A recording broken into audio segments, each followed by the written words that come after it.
do you reach out to a brand, especially in the early stages? Like, what's the right time? Should I reach out pre-launch or wait until you get a little bit of traction? This is one of the main questions. Should we be reaching out to people before? Perhaps there would be an opportunity to lock some long-term partnerships in from the beginning. How do we prepare ourselves for the most successful launch? The trap to not fall in is making sure that you're still able to draw a line between how sponsoring your show is going to help the brand accomplish their objectives. You never know when you reach out, you might be able to excite the right brand. If you are able to hear back in the next week or two, and it seems like a really promising lead, then maybe it's worth delaying the launch. This is like maybe a little bit vulnerable. Would you be willing to take a look at these initial emails that we have constructed without any kind of professional support like yourself? Heck yeah. Yeah, let's do it. What's up? My name is Lila Rose. I am about to launch my brand new YouTube show called Daddy Nature. Everyday heroes doing everyday to save the planet. I am formerly a musician with millions of streams. Many of my songs were placed in really cool TV shows and trailers, and I'm really excited to get onto this new platform and ask Justin how to do this most effectively. Awesome. So really excited to dig into this new exciting project that you're launching. Just kind of curious, like, what made you want to book this call kind of really at the outset of your journey? I imagine you wanted to make sure your ducks were in a row, or like you have it, quite a bit of success on the internet already as a musician and all this stuff. So you kind of know your way around the interwebs. And so I'm curious, like, kind of where your head is at in terms of your ambitions for this new project. Thank you so much for saying that. And any kind of success that you might see online is built through my music. So I do have a little bit of a foundation to build upon. But that being said, the music world is completely unformulaic. And so what's exciting to me is that YouTube is a lot more formulaic. So I do have an amazing coach who works with vidIQ. Through his support and through his guidance, I'm really making sure that I do everything I can to ensure a success, not only for me and my team, but because the subject of this show is so important. We need hope in this time on our planet, right? It's just so much chaos. Yeah, from the get-go, I want to make sure that I align us to have as much success as possible, not only in terms of that impact and the value to our viewers, but that I can actually support myself to continue doing that, because that's something that was very difficult in the music industry, right? To keep that support going. I think this is actually a point that a lot of creators, when they're just starting out, gloss over, this idea around how do you sustain yourself from a financial standpoint to continue to make great art or do good in the world, depending on whatever your focus is, right? And so the fact that you have that presence of mind to realize that that's important and a necessity to think about and kind of be strategic about before you launch anything, I think is super smart. So if you had to pie in the sky, think about like, what if this, let's say the show launches, it's a huge success in your mind, both financially and critical, and lots of viewers and all this stuff too. Like, what does that reality look like for you in terms, let's say, a year or 2 years down the line? A part of the show is traveling around the world to interview experts and leaders in the world of, protecting the planet and whatnot, sustainability, you could say. So being able to do that, having the financial support to be able to do that, to bring my team with me. Right now, part of the show is the fact that I film everything on this little device right here, just proving that change starts with one person. I do have, a friend or something follow me around, but it's really bare bones at this point for the launch. But eventually, I want to have a crew, and I would love to have the highest quality possible. And I would love to work with these brands that I'm already paying for their products. I've been plant-based 27 years. That's part of the show as well, is, how we can make these everyday choices. And so there's just this huge world of potential sponsorship and brand possibilities, because the plant-based world is huge. So to align with my favorite brands that I'm already paying for, to travel the world sustainably, to sustain my team, to grow my team, and to sustain myself. So on the revenue side, let's take a step back here and talk just generally around what you believe your revenue strategy will be. Obviously, if you're going to be a YouTube forward show, then AdSense will be a component of that to be able to get monetized. And drive income from that, then sponsorships. Is there any other ways in which you're envisioning that you may derive income from the show? Yes, especially at this stage. And this is one of the questions that I have, because I do have a background already. I do have some supporters in my life who are philanthropists, for instance. And I think even at this stage before launch, I could go to them to request initial support. So that, I guess that would be called what's private sponsorship as well. Right. Yeah. I mean, it's like, it definitely is like sponsorship. It reminds me of like, the musical composers back in the day, Mozart and like Beethoven. They were, there were people in the high court or whatever, people in that rung of society that would support them. That was how they made their livelihood was, patrons. They were patrons, right? And so that's kind of a cool idea to kind of bring that, into this project that you're doing. So for the focus of this, my music. Sorry to interrupt you. And your music, So my music is being used as the soundtrack for the whole thing as well, and I already get royalties, and my songs are placed in TV shows and trailers, like I said. So that's another income stream that's, I think, unique to this show. But I'm not sure that's something I would talk to you about necessarily. But sure, I think that there are a lot of potential income streams besides the basics that you normally deal with. I don't know, but gotcha. Well, I was in a metalcore band in high school. Oh. And I am classically trained in opera, so not to like say. Oh my God! I am actually, but that is a vibe right there. Yeah, it's a vibe. It's a vibe. There are two ends of the spectrum there. I want to hear that in the background of your video. For the purposes of this conversation, I mean, I think definitely would love to focus on kind of the sponsorship brand deal strategy. Like, how do you reach out to a brand, especially in the early stages? Like, what's the right time? Is it like, should I reach out pre-launch? Should I say, hey, do you want to be kind of a ground floor sponsor? Or do you want to, you need to wait until you get a little bit of traction so that you can kind of go out to them and say, hey, look at the traction, really exciting. You want to be a part of this, this type of idea. Social proof to some degree that, this thing that I'm launching is actually going to work. And so where's your mind in terms of your comfort level of like when you want to start bringing in these brand partnerships? Yesterday. Yeah. So last week we already started. So we did a few test runs for outreach. So yeah, we've started to do that. Probably if you looked at that, those initial emails, you'd probably be like, yeah, this is, pretty standard. And, because we were watching your, what's it called? The master program. The master class, the pitching master class. Yeah. We watched that last night. So it's like, okay, maybe, yeah, we obviously need to work on this. But yeah, I think maybe this is one of the main questions is okay. Like, should we be reaching out to people before we're meant to launch in the next couple of weeks? We obviously have 5 episodes ready to go and the trailer and this kind of thing. So, and because of my past and accolades within music, perhaps there would be an opportunity to lock some long-term partnerships in from the beginning. People who are like, yeah, we want to see you succeed. Here's some initial support. So there's a couple different avenues we can go down, I think, for this discussion. The first one is understanding the reality of the timeline, right? One trap that I think a lot of creators fall in is they are working against their own production timeline or their own release publication timeline, where they're like, all right, this show is going to launch in 3 weeks. Like, I have to, it's going to be every week or whatever. And so when they reach out to brands, there's like this time pressure already. Like, hey, like you have to operate within my timeline is what you're essentially communicating to the brand.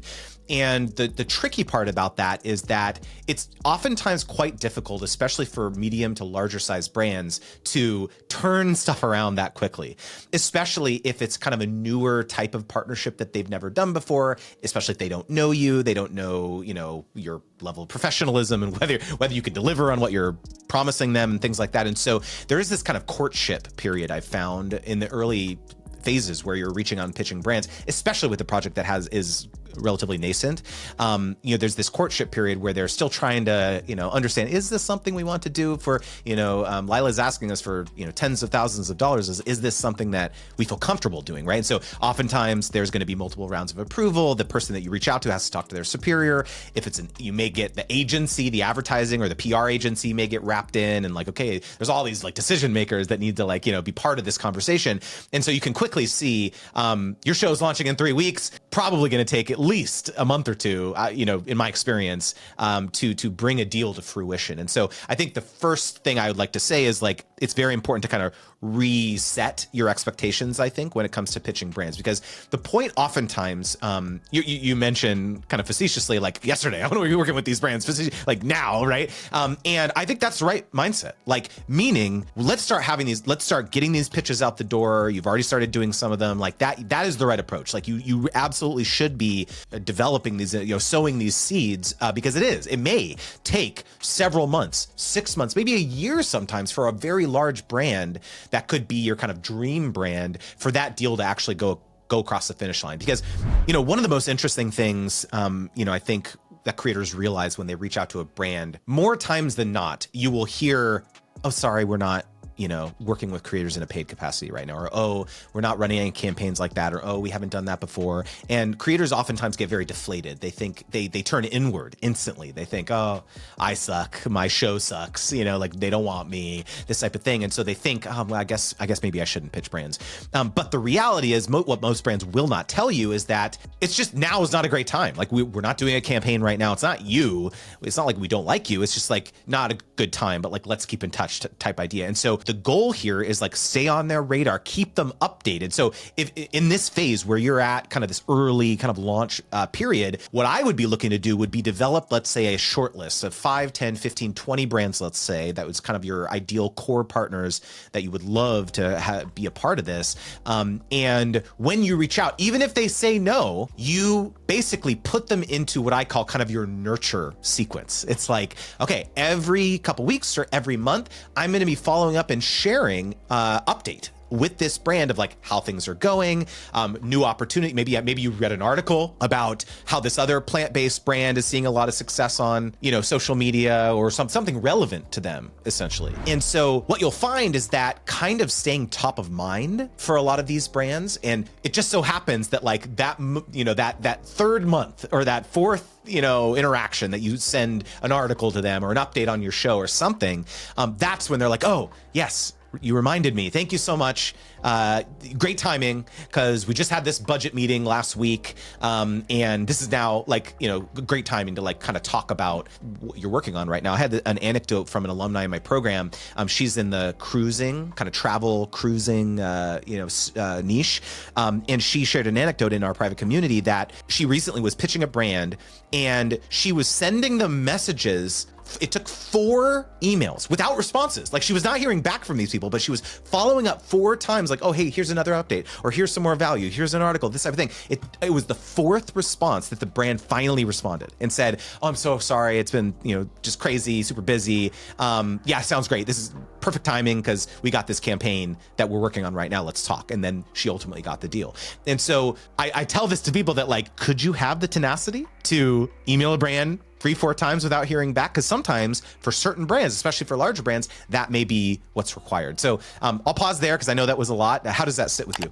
I wanted to take a second to acknowledge today's sponsor, Epidemic Sound. Epidemic Sound is my go-to source for all of my sound tracking needs. It's a great tool for online creators to soundtrack their videos without receiving copyright strikes or worrying about takedowns. And something I talk about a lot is how important it is to use restriction-free tracks when you're doing sponsorships. A lot of creators think that, oh, it's okay if I use this latest trending sound on this video or this super popular top 100 song, but I can virtually guarantee you that the moment that you submit that content to the brand for review, their legal team is going to say, sorry, that's not going to fly, because they can't have their brand associated with someone else's intellectual property. So that's why Epidemic Sound is so clutch. Its catalog now includes 40,000 professionally produced tracks and over 90,000 sound effects, with new tracks added every week. All tracks are professionally produced by a diverse collection of artists and are exclusive to Epidemic Sound. So they've got the personal plan, which is ideal for creators and covers most platforms like YouTube, Facebook, Instagram, Twitch, and podcasts. And they've got a commercial plan, which is great if the content that you create for a brand will be used in things like digital ads. And perhaps the coolest part is that if you click the link in the description, they're offering you a 7-day free trial. So big thanks again to Epidemic Sound for sponsoring this video, because when you support them, it allows me to continue bringing you awesome free videos like this. All right, let's get back to it. A couple questions. First of all, quick one. Is she the one doing the outreach herself? She is. Okay. Interesting. Because I do have Videna here to help, and we're not sure what's better. Obviously, if it's like a private sponsor, I have to go directly. Right. If it's bigger brands, is it okay to have someone else represent? 100%. Yeah. So, I quick inside baseball here. So I have managed my wife's career basically for almost 15 years now, and so it's a little different. Obviously we're married, but like I always disclose that, of course, I'm first the husband, then the manager, but like, yeah, when I do pitches, I'm it's basically tweaking the language so that I work with Lila, and, it's not difficult to kind of introduce yourself as someone who is on your team, basically. Perfect. Yeah, because some people say, online, they'll say that it's better to come from the artist themselves, but that's great. So I want to clarify something though, which is I do think that, absolutely your team members can help you facilitate some of the initial conversations. But in my opinion, the moment that a brand engages, like responds and replies and is somewhat interested, the top priority should be for you to get on a phone call with them, not someone from your team. Because what has been my experience is that this is really, at the end of the day, who they want to work with is the talent, essentially, is you.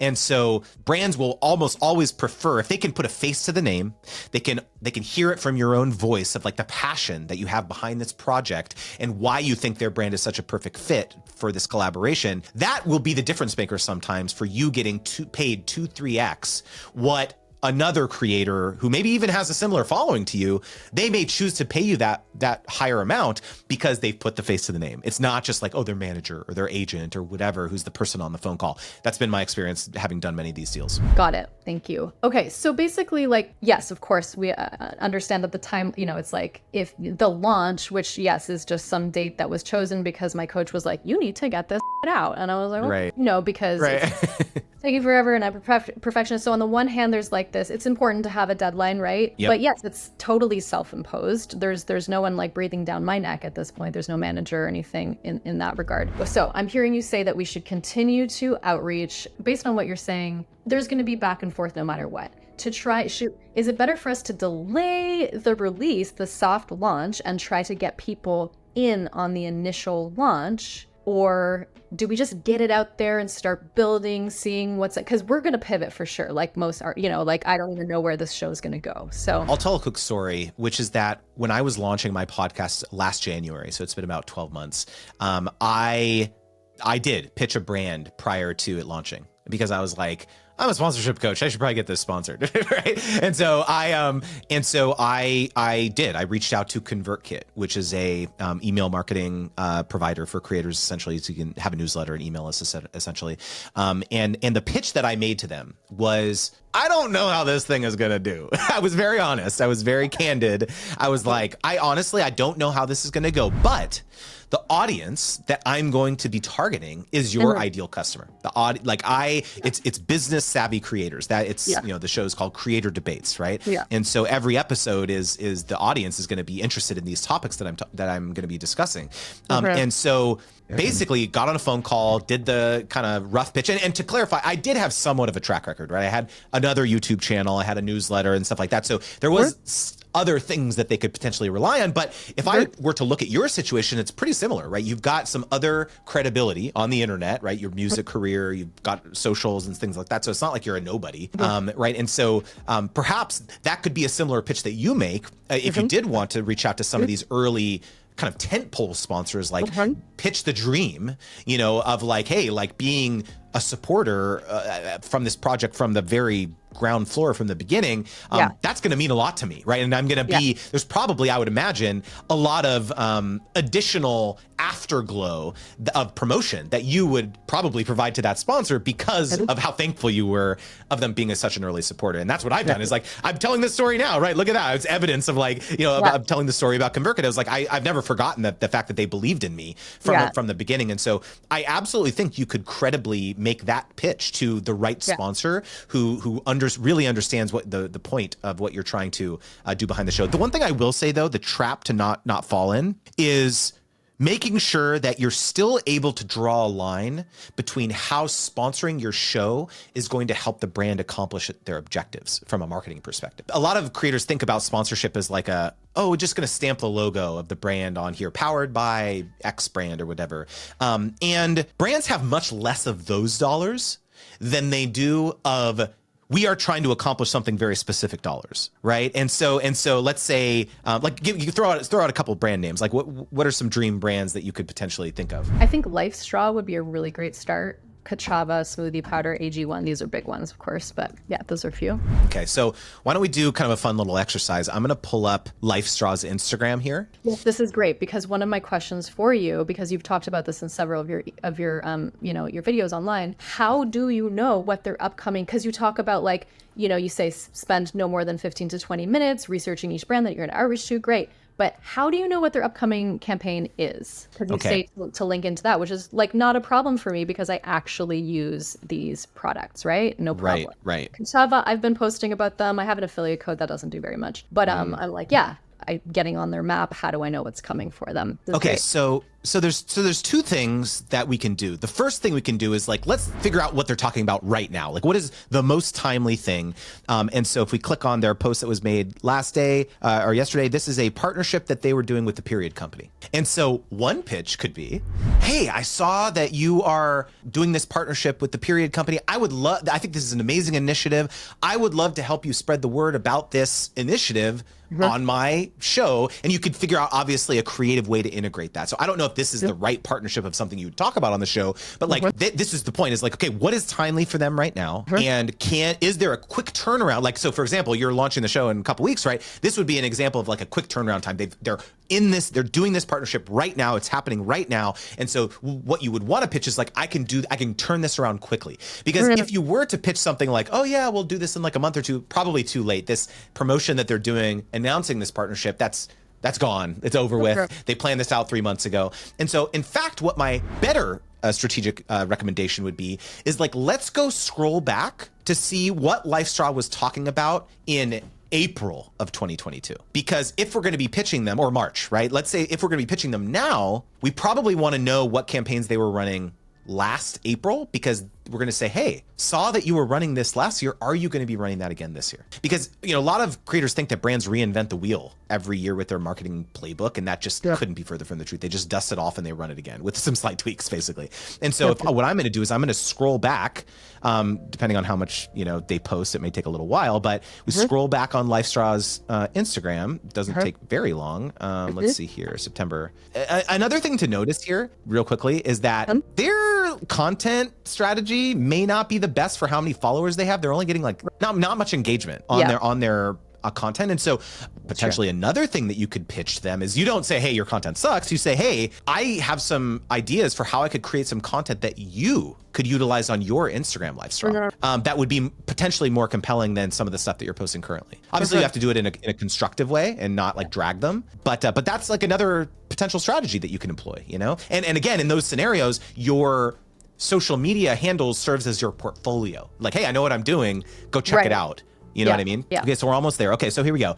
So we're in April 2023. So what are they posting about right now? They've got the LifeStraw Go series. Okay, they've got so this is what they were talking about, the LifeStage Go series 2-stage. So this sounds like it was maybe this was a new product last year. So this could be maybe a pitch. You say, hey, LifeStraw, I saw that last April you were rolling out the new LifeStraw Go series. So first of all, you want to go research, like, are they still on the Go series, or have they come out with a new product since then? That's critical. But you could say, hey, is that still a major initiative? Talking about the Go series and the fact that it has 30, contaminants, filters 30 contaminants, whatever. Are you going to be continuing to plug that in springtime of this year? I would love to help you spread the word about that in the following ways. I can do some integrations in my YouTube show. I can do some on Instagram. I can do whatever. You figure out what that is, what the pitch is. But like, this is how you get on their radar. And by the way, when the pitch subject line is like LifeStraw Ghost series promo in 2024 ? Or something. It's not collab with green plant-based influencer. They're going to delete that email. This is the pitch that they get all day long. It's not interesting to them. But if you focus on what's important to them, they're probably going to open that email. Is this helpful? This is helpful. Yes.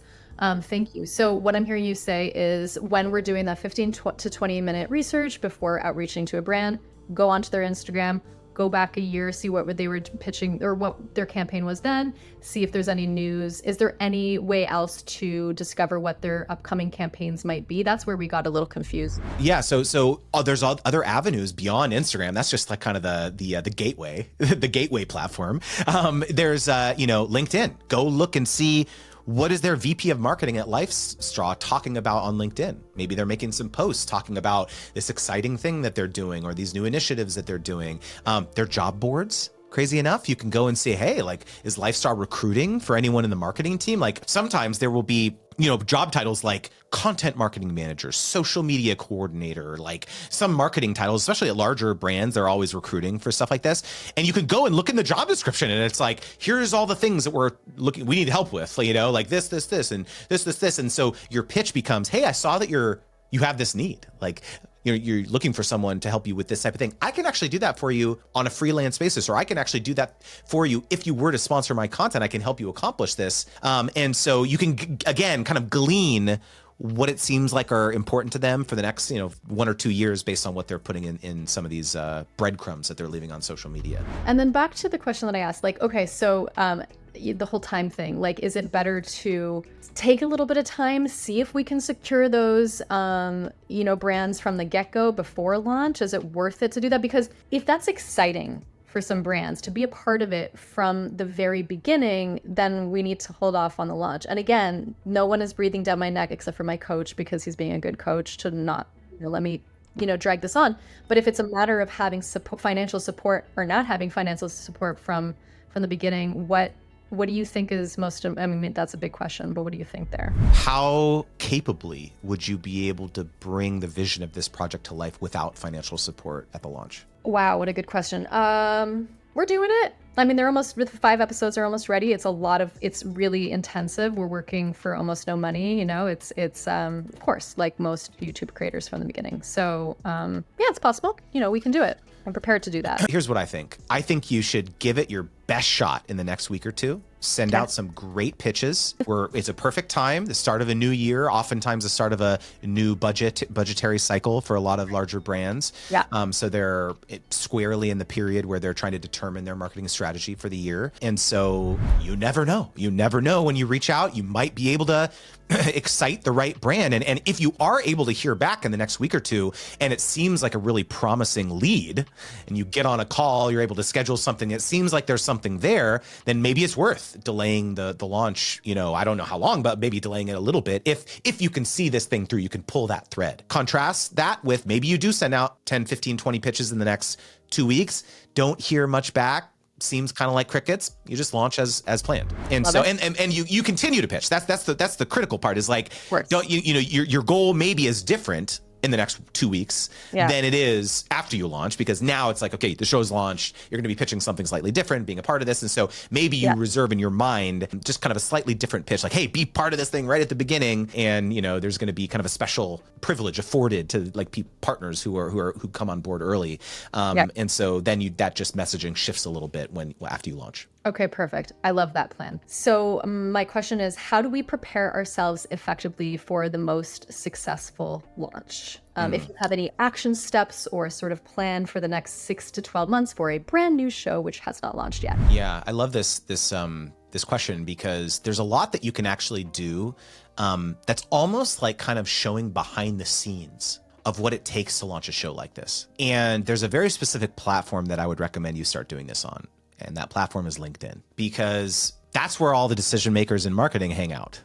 And so if you're on there every week giving an update of like, here's the show, here's the partners, and you're tagging, the partners, you're tagging the marketing manager at LifeStraw, and you're tagging the blah, blah, blah, you're tagging these people and kind of including them in your weekly recap of like the show's launch. Maybe you make a plan for a year that you're going to do an update on LinkedIn or something for every week to kind of share the behind the scenes and the reason behind you're doing it. And I'm sure you can think of creative things to kind of talk about, challenges that you ran into filming that week's episode, or logistical, things of, the mission behind, what you're trying to accomplish, blah, blah, blah, blah, blah. It's all these things. And it just gives you an excuse. They have this term, it's called building in public. It's kind of been popularized on Twitter and X, where it's like you kind of show your work, right? Remember in school, it's like, okay, show your work. You can't just show the answer.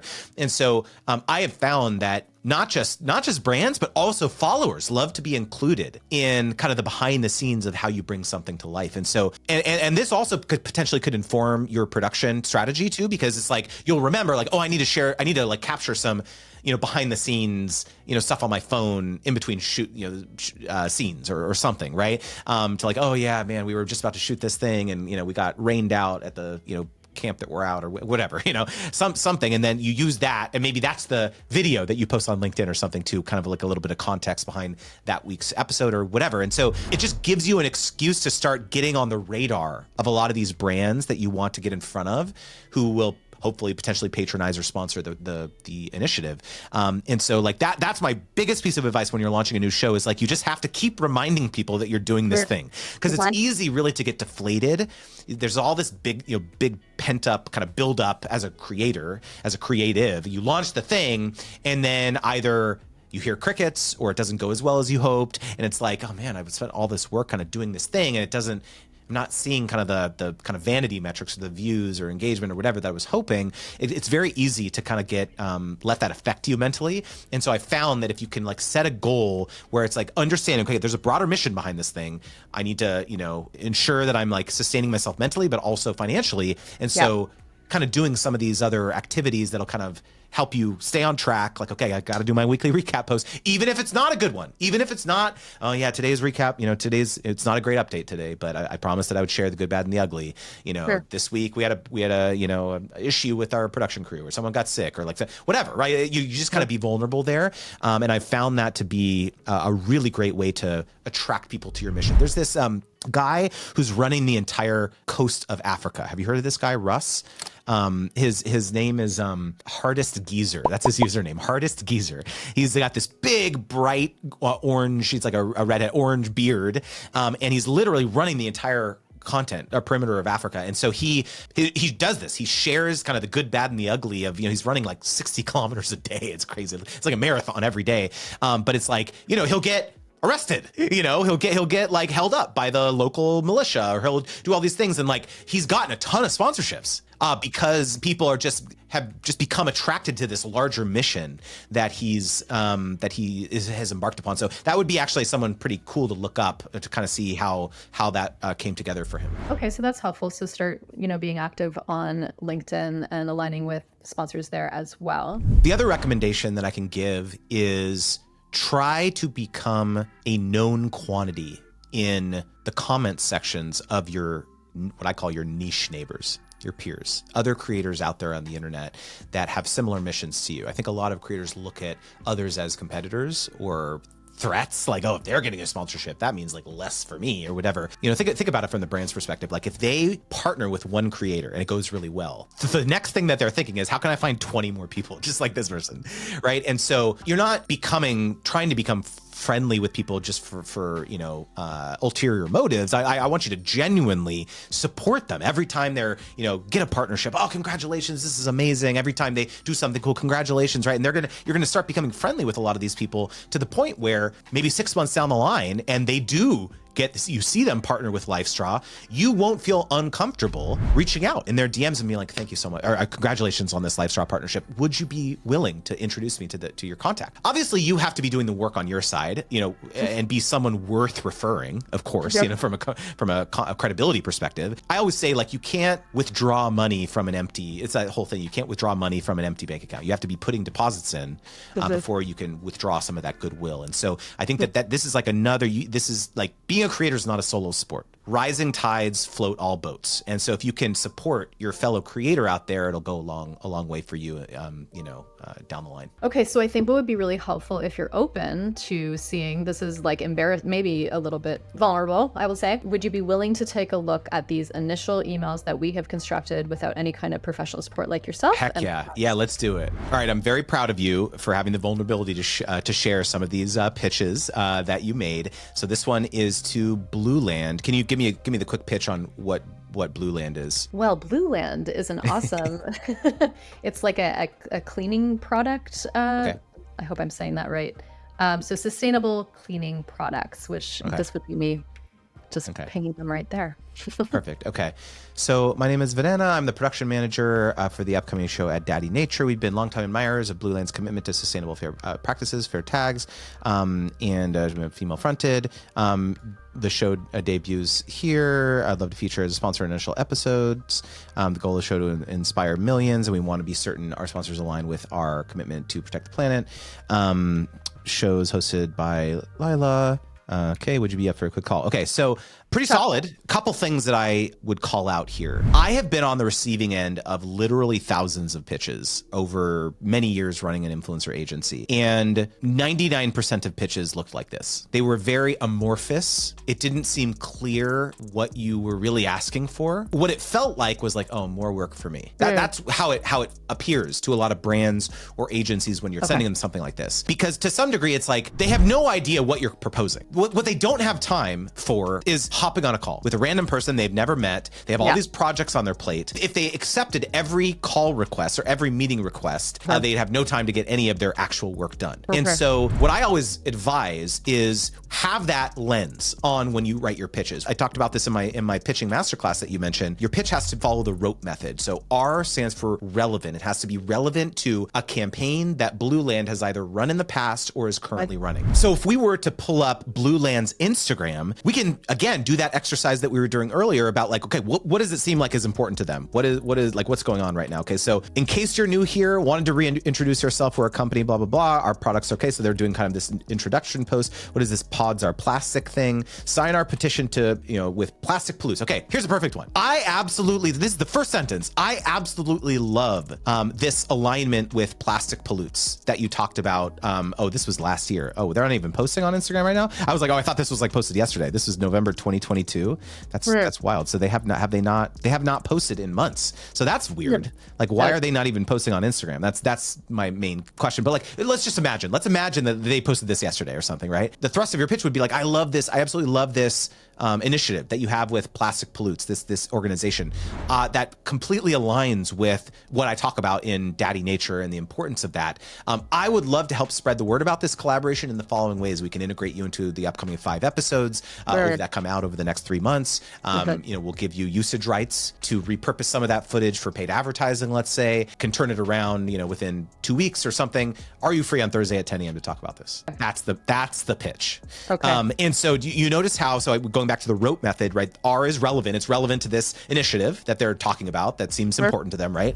O, one thing we didn't include in there, the O is organic. So that maybe you link, let's say the show has come out now, you link an episode or a timestamp of an episode where you were talking about plastic and the damage that it does to the environment, right? Where you show that you have credibility and affinity for this particular topic. So maybe your episodes inside and out. And so you'll be able to know once the episodes have launched that, there's that one timestamp 15 minutes in where I talked about something that's kind of related to this. Let me send that to them in this pitch, right? So you say, I also, plastic pollution is really important to me as well. And as I talked about right here, and then you hyperlink it. And then the E part of the pitch is easy to execute, right? So you're actually pitching them something.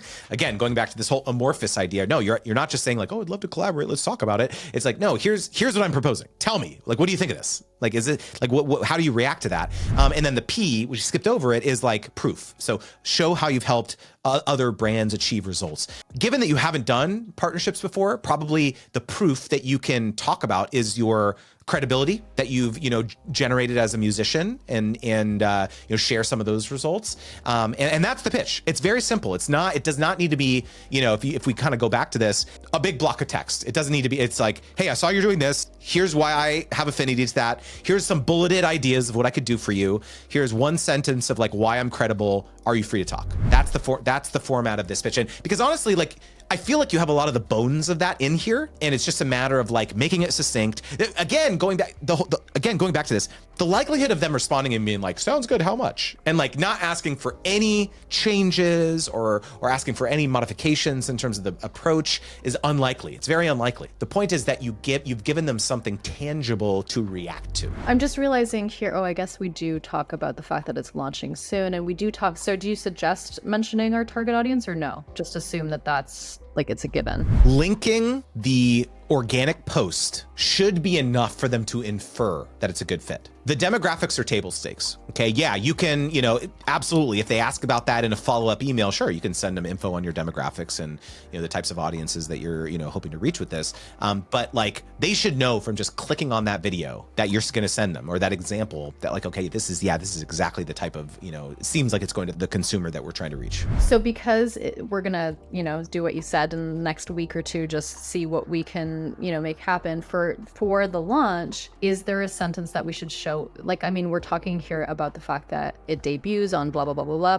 it seems worth mentioning, right? Because any that like giving them a demo, right? Which you're saying, okay, which is true. Like I do talk about Lifestraw actually in one of the episodes. I cannot reference that video is not live, but I can send them a rough unlisted video on YouTube or something. 100%. That's exactly what I would do. Is I would unlist it. I would send it exactly to the timestamp that you talk about Lifestraw, and you say, hopefully you do the research, you find out something kind of relevant that would be happening in the next couple weeks for them, and say, hey, I have a really unique opportunity specifically for Lifestraw to support this show that's launching so that I can help you spread the word about this initiative that you research. Just be honest, it is a quick turnaround time, I understand, but would love to connect with you to share this opportunity. And so yes, be very explicit about it. Tell them the launch date. You're gonna have to say something different for these initial 1 to 2 week the pitches for the next 1 to 2 weeks. But yeah, you should be on the nose about it, but you still should maintain that structure, that rope pitching structure, because if it's aligned with something that is a timely objective for them, then they may do the fire drill internally to make it happen. That was very helpful, extremely helpful. So if you had to think of a few takeaways from the conversations, what do you think it would be? Honestly, I think that the biggest takeaway is that it's not rocket science. Like just keep doing the thing, keep refining the process. What I'm hearing is just continue to outreach to sponsors and get better at creating and crafting those emails. That's really the biggest takeaway. And also refining the subject line and the rope process, because they're getting thousands of emails every week, I'm sure, or maybe even more than that. So how to set ourselves up. But really, the thing is too, to make sure that we are offering value to them. And that's all I want ever for my viewers, but also for the brands that I work with. So how do we integrate that into our outreach email? So that was very effective as well. Yeah, I mean, I actually love that was your takeaway, because I like how we've boiled it down to this very simplistic thing. It is not rocket science. The rocket science part of it is having that consistency, because it sounds easy, but it's hard, especially when you get wrapped up into, the hamster wheel of content creation and the cadence and getting it published on time. It's very easy to let the business stuff fall by the wayside. Oh, I'll just do that next week, or I'll do it, following week. And so if you can maintain that discipline to do it on an ongoing fashion, you're going to be way ahead. Well, thanks so much, Lila. Really looking forward to the amazing success of your launch.